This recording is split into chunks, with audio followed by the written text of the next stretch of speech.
Hey, and welcome back to another video. And in this video, I am going. I read the sloka number 15 and 16, and there is time. Then I will be read also the 17. Okay, and the previous slokas I will be discussed in the previous videos. So आप देखना चाहोगे तो आप जाकर देख सकते हो. So, in last video, we talk about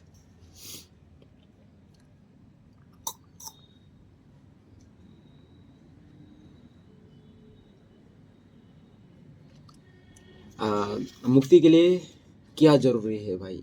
आपको अपने अंदर झांकने की जरूरत है. आपने अंदर अपने आप को पहचानने की जरूरत है.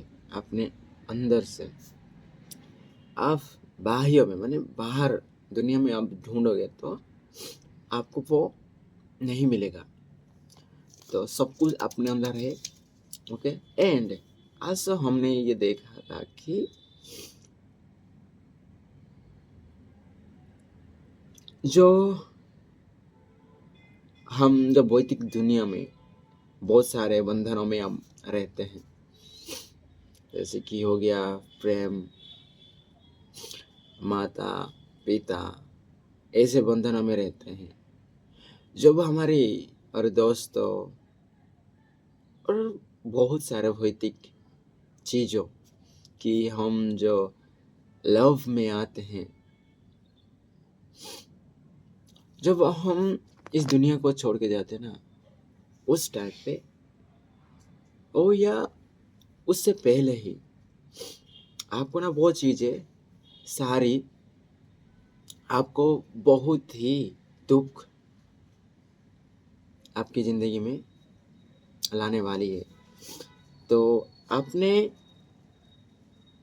अंतर्ज्ञान से बहुत सारे बंधनों को, अपने अंतर्ज्ञान को एक खड्ग और खंडा स्वरूप इस्तेमाल करके जो आप बंधनों से बांधे हुए हैं, उसे काट कर आप सुखी रह सकते हैं. तो ये था प्रीवियस वीडियो जो भी हम रीड किए थे. एंड आज हम श्लोका नंबर 15, 16 एंड 17 के बारे में हम डिस्कस करेंगे. तो बिना देरी किए तो शुरू करते हैं. निसंग निष्क्रिय असीवित्वं स्वप्रकाश निरंजनः अयमेव हि ते बंध समाधिमनु तिष्ठसि. इस श्लोक का सामान्य अर्थ यह है कि आत्मा असंग है, अर्थात उसे किसी के संग की आवश्यकता नहीं है, कर्म रहित है. जैसे हमारी ज़िंदगी में अब इंसानों को क्या ज़रूरत होती है कि भाई हम दोस्त बनाएं और आप टीम वर्क करके अपने जो लाइफ में अपने आगे बढ़ाते हैं. लेकिन अपने आत्मा को ये सब कुछ ज़रूरी नहीं होता. ओके, आवश्यकता नहीं है. और ये आत्मा कर्म रहित होता है, इसकी कोई ड्यूटी नहीं होती. ओके, कर्म रहित, मुक्त, वह स्वप्रकाशी है क्योंकि सूर्य चंद्र सब उसमें है. आत्मा सभी दोषों से मुक्त और परे है. इन सब बातों को जानकर कुछ लोग समाधि या ध्यान को मुक्ति का साधन बनाने का प्रयत्न करते हैं, परंतु नहीं जानते कि प्रयत्न तो कर्म है और कर्म ही बंधन है. ओके, ये जब जो हम देखें कि ये देखकर कुछ लोग ना क्या करेंगे कि भाई अपने आप को समाधि में डालेंगे, जैसे कि मेडिटेशन करेंगे, योगा करेंगे. ये नहीं जानते कि जो भी वो कर रहे हैं, प्रयत्न कर रहे हैं अपनी जो समाधि अपनी जो मुक्ति पाने की, वो एक कर्म है। लेकिन आत्मा तो कर्म से रहित है। ओके, कर्म ही तो बंधन है। ओके, तो ये था सामान्य अर्थ। एंड विशेष विवेचना में आता है, आदिकाल से ही मुक्ति के अनुसंधान करता मुक्ति और मोक्ष के लिए वन प्राप्तर में एकांत समाधि का परामर्श देते आए हैं। समाधि और हठ योग जैसी क्रियाएं मुक्ति में सहायक नहीं हो सकती, क्योंकि ये सांसारिक कर्म है। कर्म तो फल देते हैं और आत्मबोध में कर्म होता ही नहीं है। समाधि का परामर्श बंधन का संबल देना है। ओके, आदिकाल में आप जो एंशिएंट युग में आपको पता होगा कि जो लोग, जो मुनि ऋषियों होते हैं, वो जंगल में जाते हैं एंड वहाँ पर वो समाधि में रहते हैं एंड उसके बाद ऐसे करने को कहते हैं कि भाई ऐसे आप करके आप मुक्ति पा सकते हो। लेकिन क्योंकि ये तो सांसारिक कर्म हो गया ना, जो आप प्रयत्न कर रहे हो, हठ योग जैसी क्रियाएं, और हठ योग भी कर्म तो फल देता है एंड और आत्मा बोध में कर्म होता ही नहीं है। एंड आत्मा में तो आत्मा तो कर्म रहित होता है ना। एक और समाधि का परामर्श तो बंधन को सबल देना है। मतलब आप जो समाधि आते हैं, ये है ना, आप क्या बोलते हैं उनसे, बंधन को और ज्यादा दृढ़ कर देता है और ज्यादा निष्ठावान करा देता है। तो अष्टावक्र मुक्ति के लिए समाधि या कठोर तप का समर्थन नहीं करते, क्योंकि उनकी दृष्टि में समाधि या तप भी तो कर्म है। फल की इच्छा से किया जाने वाला प्रत्येक अनुसंधान कर्म की श्रेणी में आता है। गुरुदेव कहते हैं कि मुक्ति हेतु तू समाधियों का आश्रय मत ले, यह तुझे वास्तविकता से परिचित नहीं होने देंगे। मोक्ष की कामना ही लालसा है, लिप्सा है। यह तो दैहिक सुख को दैविक सुख में बदल देने की कामना है। मोक्ष की इच्छा वह करता है जो कर्म से भयभीत होता है और जो अपने दोष व पापों का स्मरण करता है। मोक्ष की लिप्सा कर्तव्य से पालन हेतु प्रेरित करते ही आत्मा को मोक्ष का मोह ही नहीं होता, क्योंकि वो सर्वदा मुक्त है। तू समाधि जैसी कर्म से बंध कर आत्मा साक्षात्कार के ब्रह्म में मत पड़। अष्टावक्र कहते हैं कि तुम, और यहाँ पर अष्टावक्र ने समर्थन नहीं करते कि भाई मुक्ति के लिए ना हठ योग हो गया, समाधि की कोई जरूरत नहीं है। क्योंकि जो भी हम उनकी दृष्टि से देखें तो फल की इच्छा से किए जाने वाला प्रत्येक अनुसंधान कर्म की श्रेणी में आता है। तो गुरुदेव कहते हैं कि मोक्ष की कामना ही लालसा है और लिप्सा है। तो यह दैहिक सुख को दैविक सुख में बदल देने की कामना है। मोक्ष की इच्छा वह करता है जो कर्म से भयभीत होता है और जो अपने दोष व पापों का स्मरण करता है। मोक्ष की लिप्सा कर्तव्य से पलायन हेतु प्रेरित करती है। आत्मा को मोक्ष का मोह ही नहीं होता, क्योंकि वो सर्वदा मुक्त है। तो समाधि जैसी कर्म से बंध कर आत्मा साक्षात्कार के ब्रह्म में मत पड़। और आगे अष्टावक्र कहते हैं कि आत्मा तुझ में है और तू आत्मा में है। स्वयं में आत्मा की अनुभूति कर, इसे किसी माध्यम की आवश्यकता नहीं है। यह असंगी है, एकमात्र है और स्वप्रकाशित है। पूर्ण रूप से शुद्ध, मुक्त और शुभ आत्मा को विशुद्ध बोध के द्वारा पहचान। समाधियों समाधियों के बंधन से मत पड़। अनुष्ठानों से कोई लाभ नहीं होने वाला। इनसे तू और अधिक कर्मरत, बंधन और लालसा से युक्त होता जाएगा। तो गीता में भी यही बात किया गया है कि भाई आप जो भी कर्म कर रहे हो उसके जो आप फल के इच्छा से कर रहे हो, तो वो क्या कहते हैं, उसे कर्म नहीं करते। कर्म तो निष्कर्म करना चाहिए कि भाई बिना इच्छा रहित कर्म करोगे तो भाई आपको उसका कुछ फल मिलेगा। यहाँ पर तो मैंने देखा कि यहाँ कहा जा रहा है कि आपको मुक्त के लिए समाधि करना पड़ेगा। तो यहाँ पर तो आपको फल की इच्छा से आप कर रहे हो काम को, तो ये कैसे कर्म रहित होता है। मुक्ति के लिए जो आत्मा तो कर्म रहित मुक्त है, तो आप कैसे फल की इच्छा रख सकते हो, ये भी बात हो गया। ये था 15 नंबर श्लोक के बारे में।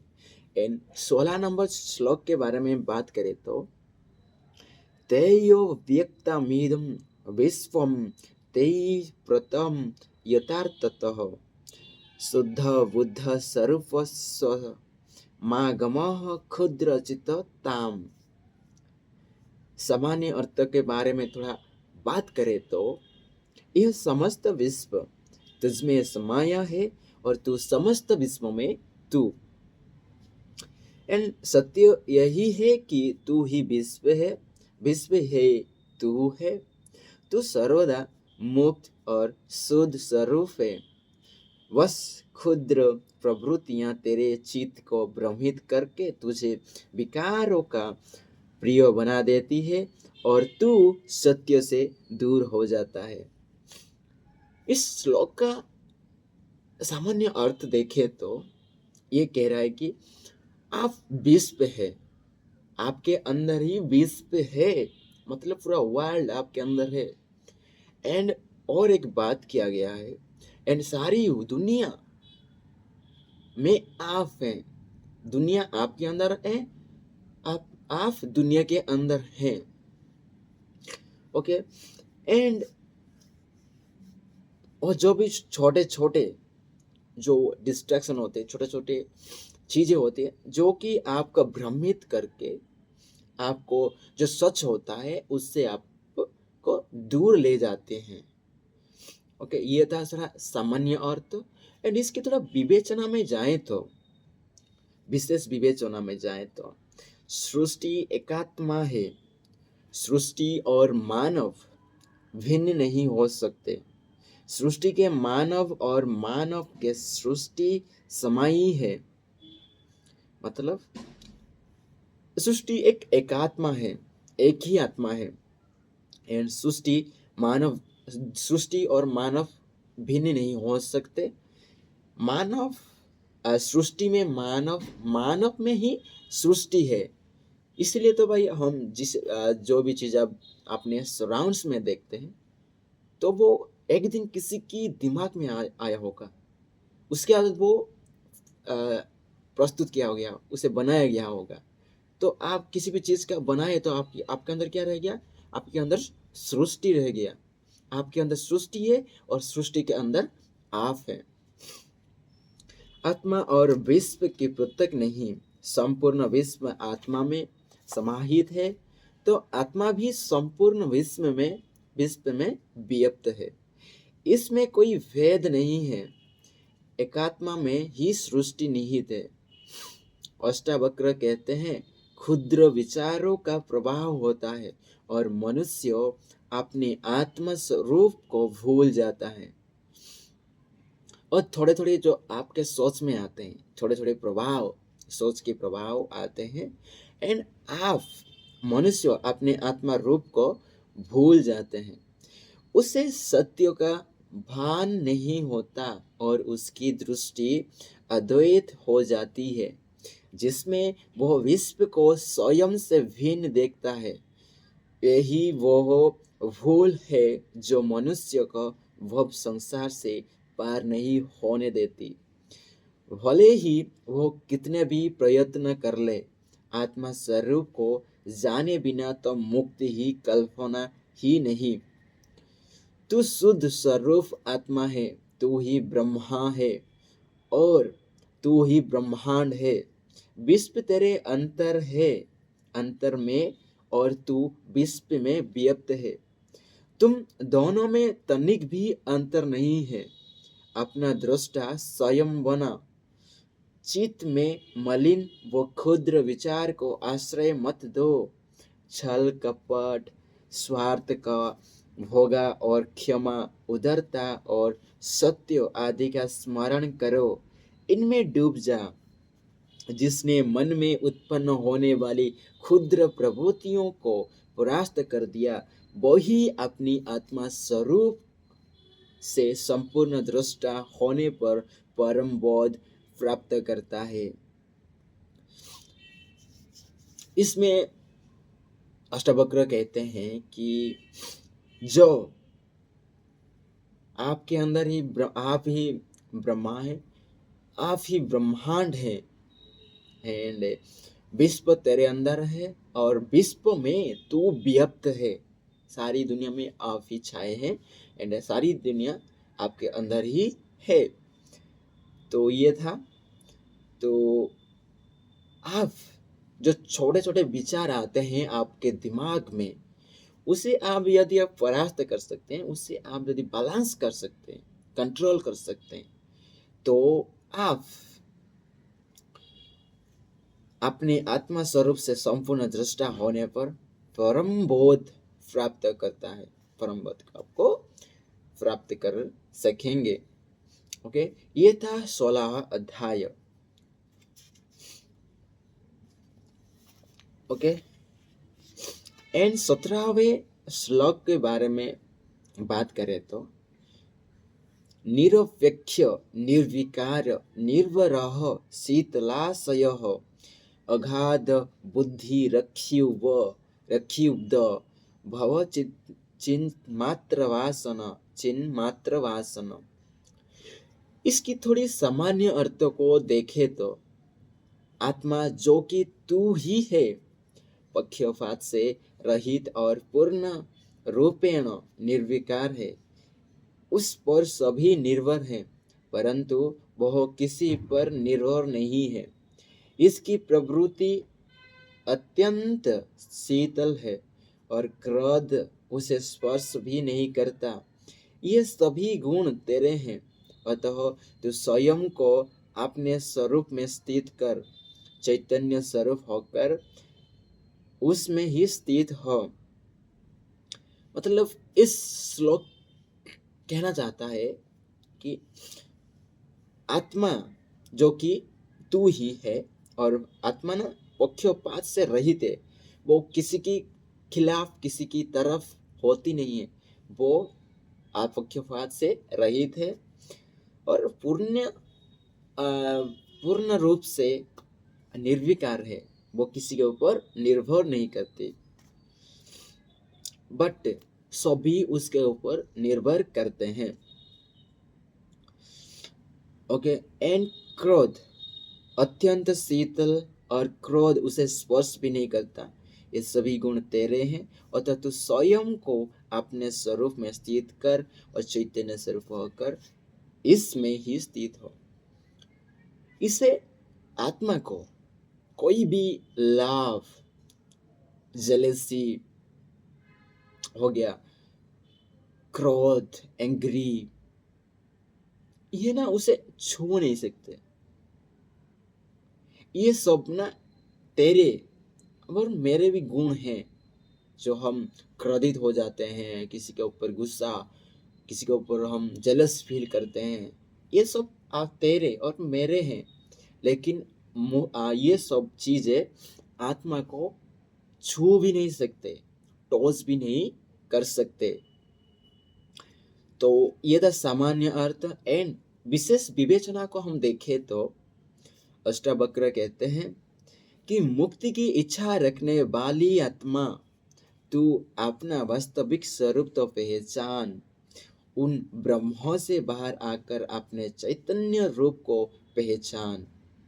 तू निरपेक्ष, निर्विकार और अक्षुब्ध है। तू स्वयं में संपूर्ण है। सब पदार्थ तुझमें ही है। अतः तू किसी पर निर्भर भी नहीं है। विकार तुझे स्पर्श भी नहीं कर सकती। तभी तो सर्वगुण संपन्न और चिर शांति का तुझ में वास है। और क्रोध तेरी महागुणों में से एक है। इसलिए हे आत्मा, तू अपने इस अलौकिक स्वरूप को पहचान और इसमें स्थित हो जा। तू चैतन्य हो जा और दृष्टा बनकर अपने निरंजन स्वरूप का दर्शन कर। फिर तू मुक्त है, सुखी है और सर्व सखी है। अष्टावक्र कहते हैं कि जो इच्छा रखने वाली आत्मा, तू अपना वास्तविकता को पहचान और इन ब्रह्म से बाहर आकर अपने चैतन्य रूप को पहचान और निरपेक्ष, निर्विकार और अक्षुब्ध है। तू स्वयं में ही संपूर्ण है और सब पदार्थ तुझमें ही है। अतः तू किसी पर निर्भर भी नहीं है। विकार तुझे स्पर्श भी नहीं कर सकते। तभी तो गुण संपन्न और चिर शांति का तुझमें वास है। और अक्रोध तेरी महागुणों में से एक है। इसीलिए हे आत्मा, तू अपने इस अलौकिक स्वरूप को पहचान और इसमें स्थित हो जा। तू चैतन्य हो जा और दृष्टा बनकर अपने निरंजन स्वरूप का दर्शन कर। फिर तू मुक्त है और सुखी और सर्व सखी है। अष्टावक्र अपने जिज्ञासु शिष्यों को ललकाकर समझाते हैं कि तू अपने आप को पहचान। तू आत्मा है। तू इच्छा और कामनाओं से रहित है। तेरा कोई रूप, रंग वो आकार नहीं है। भयहीन, क्रोधहीन और चिंताहीन तेरी अपार बुद्धि के समक्ष सभी गौण हैं। अतः एकात्मा बन और परम पद को प्राप्त हो। जो 16वें और 17वें और 15वें ये सब बात कर रहे हैं कि किस बारे में, कि भाई तू ही आत्मा है। एंड आत्मा सभी दुनिया में व्यक्त है। एंड तू ही ब्रह्मा है। एंड तेरे अंदर ही ब्रह्मांड है। तो सिर्फ इतना जानने की आपको जरूरत है, अपने आप को पहचान की जरूरत है कि आत्मा, तू ही एक आत्मा है, ना कि एक भौतिक शरीर। तो अपने आप को पहचानना है। एंड आत्मा किसी क्रोध और भय से, सभी भय क्रोध से मुक्त है। तो भय होना नहीं चाहिए। और आत्मा की कोई रूप, रंग वो आकार नहीं है। तो ये चिंताहीन है। अगर तेरे बुद्धि में समझ सभी गुण है, अतः वो एकांत बन और परम पद को प्राप्त हो। अंतः एकात्मा बन। ये था 3 श्लोक, 15वां श्लोक नंबर एंड 16वें नंबर श्लोक एंड 17वें नंबर श्लोक के बारे में। एंड तब तक के लिए बाय।